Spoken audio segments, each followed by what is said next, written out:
5:36 on this Tuesday afternoon. So Stats Canada has a brand new survey on the quality of life in Canada.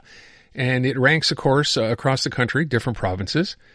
Before we get to the big story, the national story here, because that's what it is, I think the really important story is the fact that Quebec, that's right, Quebec, has once again shown up at the top of the list, which is pretty remarkable. When you consider that, I don't know, I think if there was a list, showing how many Canadians or which ones complain the most, I thought we'd be on the top of that list. So how could we be happy if we're always complaining or angry about something? But I don't know. But that's a question perhaps for another day. Regardless, I'll break it down for you. John F. Helliwell is Emeritus Professor of Economics at UBC and is founding editor of the World Happiness Report, which, by the way, the World Happiness Report came out a while ago. And if I recall, we talked about this at the time. Quebec was at the top then, too. So what's going on? I'm not sure. Mr. Helliwell, thank you so much for coming on. We appreciate it.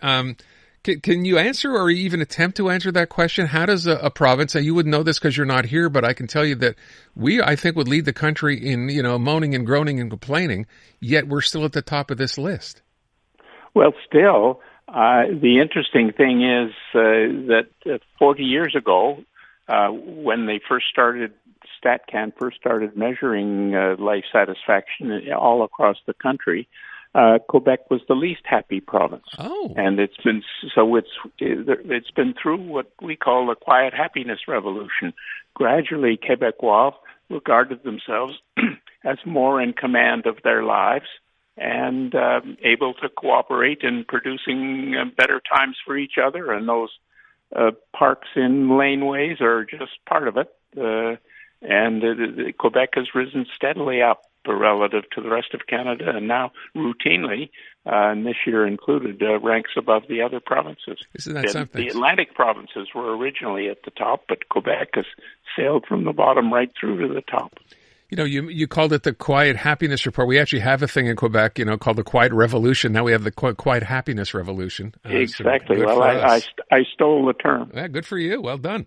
I would ask, though, if we look beyond our borders, what else did we see here beyond Quebec nationally? What provinces? Because I think Alberta, if I read this right, is towards the bottom. Well, gradually, the Atlantic provinces always rank up there. And then the provinces with the really big cities tend to rank lower because people in general because the sense of community in big cities tends to be not as much as Right. it is in the other areas. And a sense of belonging in your community is really important, to have a traffic wave rather than a traffic finger. The kind of politeness and caring for others that happens more easily often in smaller communities. So Ontario, BC, and Alberta, which are the more urbanized of the other provinces, tend not to be further down the list, and that continues to be the case. There may be an extra twist in Alberta now, in part because they're in conflict with each other, as well as with feelings of perception about their role in the country. The other thing in here, which is quite fascinating, and maybe not in a good way, the survey highlights differences in life satisfaction across different demographics. Can you break those down for us? Well, I'm not sure which ones they were reporting. Let me start with 25 to 54 because that surprised me. It shows they have the lowest level of life satisfaction. Well, that's interesting. Traditionally, that's always true. That there is used to be a U shape in age where you start off happy when you're younger, you get into midlife pressures and not enough time to do things, and a sandwich generation idea. And then gradually you get wiser and less encumbered as you pass out of middle age. So there's that U shape.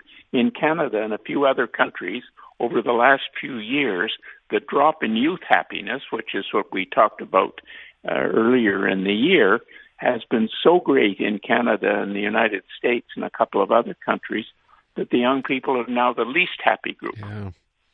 Which is very troubling, obviously. Do you have historical sort of precedents here? How long has that been the case? Do you know? The U-shape, when we first started looking at these things at the beginning of the century with enough data to make it, has been fairly well established. Not all countries, you could imagine some countries where being old is pretty awful and others where it's pretty happy. But for the countries like the United States and Canada, that U-shape was intact until just the last few years, because this drop in youth happiness has been going on. Some people say since the advent of the smartphone, and it's something like that timing. By the way, worth noting as well, to talk about contrast, Canadians aged 65 and older, according to the StatsCan report, reported the highest satisfaction levels, 60.5% saying they were highly satisfied with life. That's the back end of the U-shape, which has remained intact, while the front end has collapsed. That's something. I would ask, by the way, this takes into account, I mean, you start, people 15 and over, I read, that's who were surveyed here, all the way up? Yes, there are a few surveys that tap into those younger. We have international surveys, classroom context of school age, 15, but we don't have good time series for those. Okay.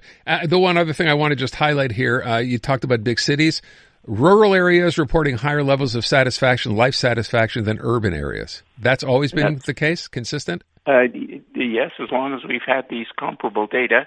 And it turns out the biggest factor explaining, because StatCan data are really very good, and so they're so numerous from so many big surveys that we can divide the whole country into 1,200 neighborhoods. Of course, big cities have many neighborhoods in them, but what explains the happiness differences across neighborhoods within big cities as well as across the country is a sense of belonging to the community, and that just happens to be easier to find and more prevalent in the smaller communities. Yeah, and I see, just as another point here, 61.1% of retired respondents reported high life satisfaction. I think this is the biggest gap, compared to 42.7% of those working at a paid job or business. Well, that tells you there's something to be done in making employed work a happier place. Too many companies and employers, and it's true of non-commercial organizations as well, think of the people who work there as simply cogs, not as people they want to have enjoying their jobs. Yeah. It turns out that employers really care about the happiness of their workers and do something about it, end up having workers who are happier on the weekdays than the weekends, and are just as happy as workers when they're retired. So the fact that they're retired, a lot of them are leaving jobs that were not as happy as jobs could and should be. Mr. Helliwell, we have to leave it at that. I thank you so much. Appreciate your time. My pleasure. Take care. All right. So there you go. That is not the World Happiness Report. This is a Stats Canada report, as he said. And again, interesting, right? Canadians between the ages of 25 and 54 reported the lowest levels of life satisfaction. Canadians 65 and older reported the highest satisfaction levels. Almost double. Almost.